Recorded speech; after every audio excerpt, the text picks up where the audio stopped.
옛날 옛적 한적한 농촌 마을에 철학을 사랑하는 한 노인이 살고 있었습니다. 이 노인은 마을에서 가장 지혜로운 사람으로 알려져 있었고 사람들은 그를 지혜의 촛불이라고 불렀습니다. 그의 집에는 언제나 사람들이 북적였는데 그곳에서 노인은 젊은이들에게 철학적 가르침을 나누어 주곤 했습니다.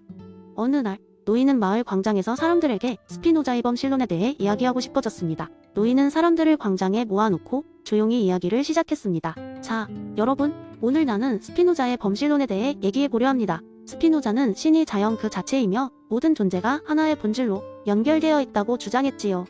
이것은 무슨 뜻일까요? 잘 들어보세요. 노인은 천천히 손을 들어 마을을 둘러싼 푸른 산과 넓게 펼쳐진 하늘을 가리켰습니다. 여러분은 이 아름다운 자연을 볼 때 무엇을 느끼나요? 우리는 자연을 경험하면서 어떤 경외심을 느끼곤 합니다. 그리고 그 경외심 속에서 우리는 자연 속에 내재된 신의 존재를 발견하게 됩니다. 그 순간 마을의 젊은 농부가 손을 들고 물었습니다. 노인장님, 그러면 우리는 신을 위해 기도를 드릴 필요가 없나요? 신이 자연 자체라면 어떻게 그분께 우리의 마음을 전할 수 있죠? 노인은 미소를 지으며 대답했습니다. 좋은 질문이군요.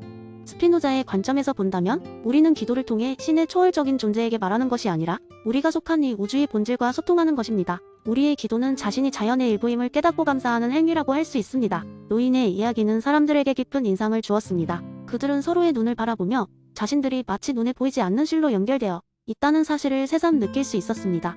그때 마을 광장에 모인 사람들 사이로 수확 한 작물을 싣고 가던 농부가 소리쳤습니다. 이 모든 것이 다 신이라면 우리의 농작물도 신의 일부겠네요.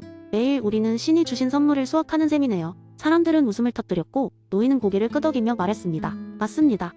자연의 모든 존재는 신의 표현입니다. 우리의 삶의 모든 순간이 신의 선물인 것이지요. 그날 이후 사람들은 노인의 이야기를 생각하며 스피노자의 범실론을 더 깊이 이해하게 되었습니다. 그들은 일상 속 사소한 순간들 속에서도 신을 발견하고 자연과 자신이 하나라는 경의를 느끼며 조금 더 긍정적이고 행복한 일상을 보내게 되었습니다. 그리고 무엇보다 서로의 존재를 더 귀하게 여기게 되었지요. 마을 사람들은 서로에게 자신이 스피노자의 범실론을 통해 깨달은 것들을 썰로 나누기 시작했고 그렇게 그들의 삶은 조금씩 달라지게 되었습니다. 노인의 이야기는 그들 마음속에 깊이 자리 잡으며 오랫동안 마을의 전설이 되었습니다. 두 번째 이야기. 옛날 옛적 어느 작은 마을에 신비로운 도서관이 하나 있었어요. 이 도서관은 특별한 점이 있었는데 그곳의 모든 책은 완전히 빈 백지로 되어 있었다는 것입니다. 재미있는 점은 사람들이 이 도서관에 들를 때마다 각자의 기억과 경험에 따라 책 내용이 채워진다는 것이었죠. 어느 날 이 마을에 호기심 많고 탐구심 강한 소년 토미가 살고 있었습니다. 토미는 도시락을 챙겨 동네 친구들과 어울린 후 늘 그랬듯 도서관으로 모험을 떠났습니다. 도서관은 어른들에게는 별로 흥미롭지 않았지만 토미에게는 그야말로 마법의 장소였어요. 도서관 주인인 나이든 라이브러리안 할아버지는 토미에게 특별한 책 한 권을 건네주었죠. 그것은 바로 백지책이라고 불리는 책이었습니다. 할아버지는 말씀하셨습니다. 이 책은 너의 경험과 상상이 채워질 때까지 아무것도 아닐 뿐이란다. 내가 무엇을 느끼고 배우는지에 따라 달라져. 내 마음의 작은 조각들이 곧 하나의 큰 이야기가 될 거란다. 토미는 그 책을 받아들고 너무나도 신기해했습니다. 그는 도서관 주변을 돌며 다양한 것들을 관찰하기 시작했습니다. 새들의 지저귀, 나뭇잎의 흔들림, 먼지 속 햇살에 빛나는 장관. 그는 매일매일 작은 것부터 큰 것까지 모든 경험을 그 책에 새겨넣듯 마음으로 느끼고 배웠습니다. 하루는 비가 내리던 날 토미는 도서관에서 새로운 친구를 만났어요. 친구의 이름은 엘라였고 그녀는 먼 나라에서 온 소녀였죠. 엘라는 고국에서의 경험을 토미에게 이야기해 주었고 토미는 자신의 책에 엘라의 이야기를 추가했습니다. 그렇게 토미의 백지책은 무지갯빛 이야기들로 가득 차기 시작했습니다. 시간이 흘러 토미는 어느새 어른이 되었고 이제는 자신만의 책이 아닌 다른 이들의 백지책을 채우는 도서관이 새로운 라이브러리언이 되었습니다. 그는 이웃 사람들, 특히 아이들에게 자신의 경험과 지식을 나누어주며 그들의 백지책을 채우는 것을 도왔습니다. 그는 알았습니다. 그들 모두가 자신의 경험을 통해 무언가를 배우고 성장할 수 있다는 것을요. 토미의 이야기는 마을 사람들에게 크나큰 영감을 주었고 그들은 자기 자신 역시 하나의 백지책이라는 생각을 하게 되었습니다.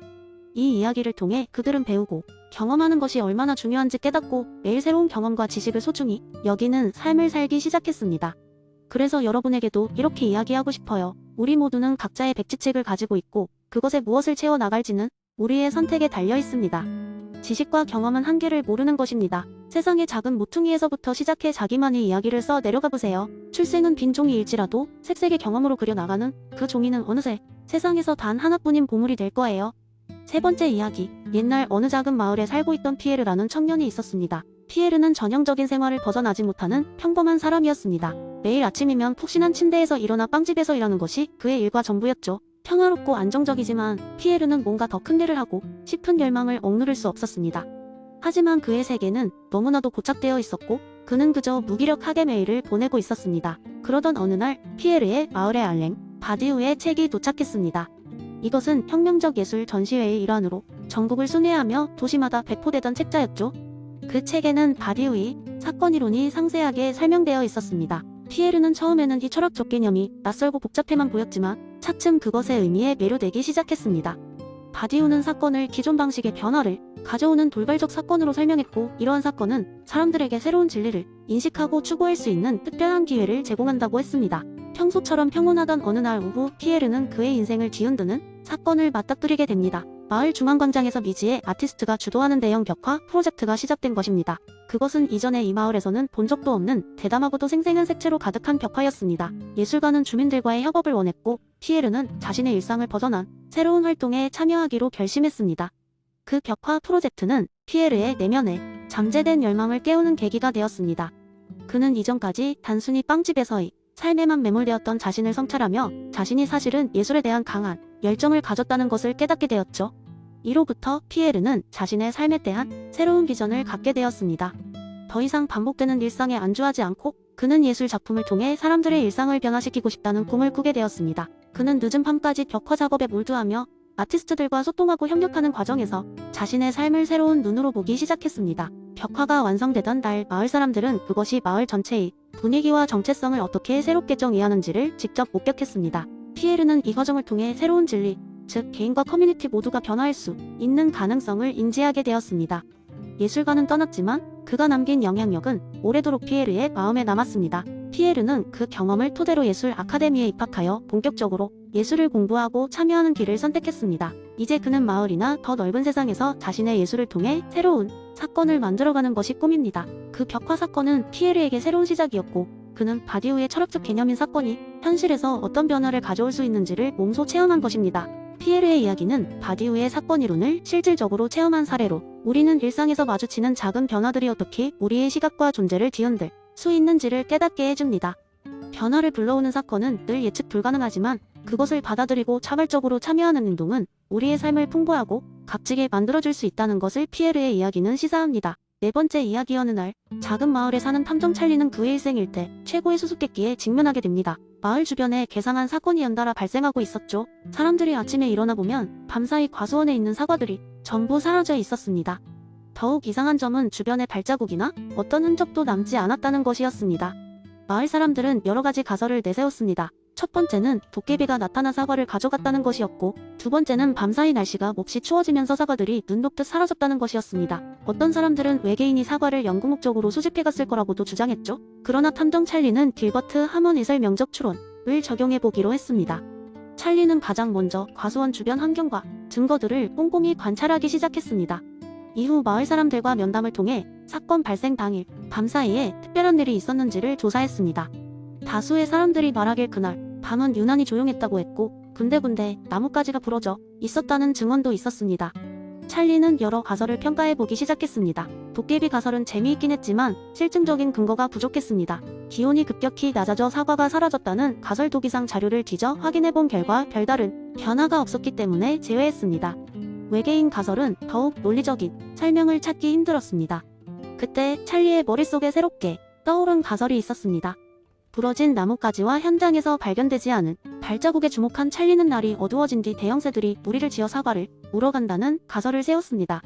근처 숲에서 자주 보이는 크고 강력한 부리를 가진 새들이 있었고, 실제로 그 새들은 딱딱한 과일을 물어 날랐던 기록이 있었습니다. 찰리는 새벽녘 과수원에서 직접 새들을 관찰하기로 했고, 예상대로 큰 새들이 무리 지어 사과를 물어가는 장면을 포착할 수 있었습니다. 이제 찰리는 증거를 바탕으로 자신의 가설을 사람들에게 설명했고, 여러 가설 중 가장 현실적으로 현상을 설명하는 가설로 받아들여졌습니다. 이 이야기는 길버트 하머닛 설명적 추론이 어떻게 우리의 일상적 문제 해결 과정에 적용될 수 있는지를 잘 보여줍니다. 우리가 여러 가설 중 가장 타당한 것을 선택할 때 이는 과학적 사고뿐만 아니라 일상의 수수께끼를 푸는 데도 유용하게 활용될 수 있다는 것을요. 찰리의 결정적인 추론이 마을이 평화를 되찾아 주었듯 우리도 일상의 수많은 문제들 속에서 설명적 추론을 통해 조금 더 명쾌하게 세상을 이해할 수 있을 것입니다.